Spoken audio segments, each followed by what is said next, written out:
Welcome to Shashi TV. నేను మీ Prashanth. So మన కవిత గారు అయితే ఈ రోజు అయితే బ్రహ్మాండంగా అయితే బెయిల్ మీద అయితే బయటకు వచ్చారు. సో మన తెలంగాణలోనే బ్రహ్మాండంగా ఇప్పుడు చాలా సెలబ్రేషన్స్ అయితే చేసుకున్నారు. ప్రజెంట్ మనం హైదరాబాద్ మన తెలంగాణ భవన్లో అయితే ఉన్నాము. సో సాయి చంద్ గారి వైఫ్ మనకు రజనీ గారు అయితే ప్రతి ఒక్కరికి తెలిసిందే.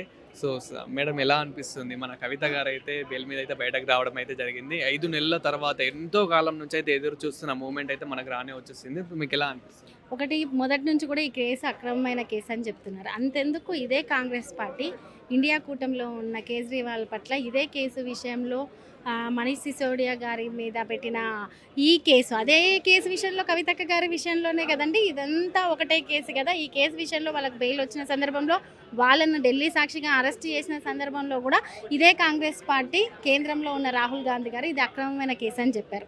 మేము మొదటి నుంచి అదే చెప్తున్నాం, ఇది అక్రమమైన కేసు. కావాలని కవితక్కను ఒక మహిళను ఇబ్బంది పెట్టడానికి, బీఆర్ఎస్ పార్టీని ఇబ్బంది పెట్టడానికి, కేసీఆర్ గారు లాంటి బలమైన నాయకులను ఇబ్బంది పెట్టడానికి కవితక్క గారిని లేని కేసును పెట్టి ఇరికించడం జరిగిందని చెప్తున్నాము. ఈరోజు అదే నిజమని నిరూపితమైంది. 5 నెలల కాలంలో ఈ కేసులో ఎటువంటి సాక్ష్యాధారాలు కూడా లేవని చెప్పి మరి సుప్రీంకోర్టు ఈరోజు బెయిల్ మంజూరు చేయడం జరిగింది. సో ఒకవేళ కేసు అనేది ఉంటే 5 నెలల కాలం ఈడీకి కానీ సిబిఐకి కానీ పట్టదండి. లేని కేసులో వాళ్ళు ఎంత ఇరికించాలని చూసినా ఇక్కడ న్యాయమే గెలిచింది, న్యాయమే గెలుస్తుంది.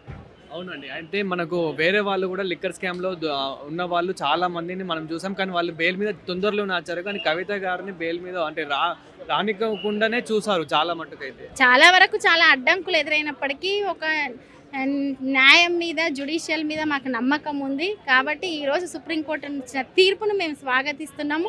మేము ఖచ్చితంగా ఇదే తీర్పు వస్తుందని కూడా మేము ఎన్నో రోజుల నుంచి అనుకుంటున్నాము. ఆ రకమైన తీర్పే వచ్చింది. సో ఫైనల్గా అయితే మనకు తెలంగాణలో ఇది ఇప్పుడు చాలా సెలబ్రేషన్స్ అయితే చేసుకుంటున్నారు. అదేవిధంగా ఎంతో ప్రేమతో ఆహ్వానం అయితే పలుకుతున్నారు. మీకు ఎలా అనిపిస్తుంది? ఈరోజు కవిత గారు బెయిల్ మీద మనం ఇప్పుడు తెలంగాణకి అయితే రాబోతున్నారు. సో మీకు ఎలా అనిపిస్తుంది?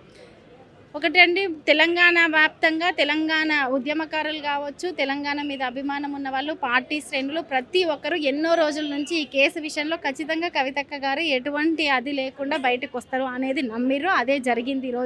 ఈరోజు బయటకు వస్తున్న సందర్భంలో రాష్ట్ర వ్యాప్తంగా బీఆర్ఎస్ పార్టీ శ్రేణులు బయటికి రావడము, రేపు రాబోతున్నారు కవితక్క గారు హైదరాబాద్కి. పెద్ద ఎత్తున అక్కడ రిసీవ్ చేసుకోవడానికి వెళ్ళడము, ఇక్కడ పార్టీ ఆఫీస్కి రావడము, తదనంతరం కార్యాచరణ అనేవి చాలా ఉంటాయి శ్రేణుల్లో. ఇది ఒక కొత్త, అంటే మేము ఏదైతే అనుకున్నామో, ఏదైతే ఈ కేసు తప్పుడు కేసు అని అంటున్నామో అదే నిజమైందన్న, అదే న్యాయమే గెలిచిందన్న సంతృప్తి మాత్రం చాలా. Thank you.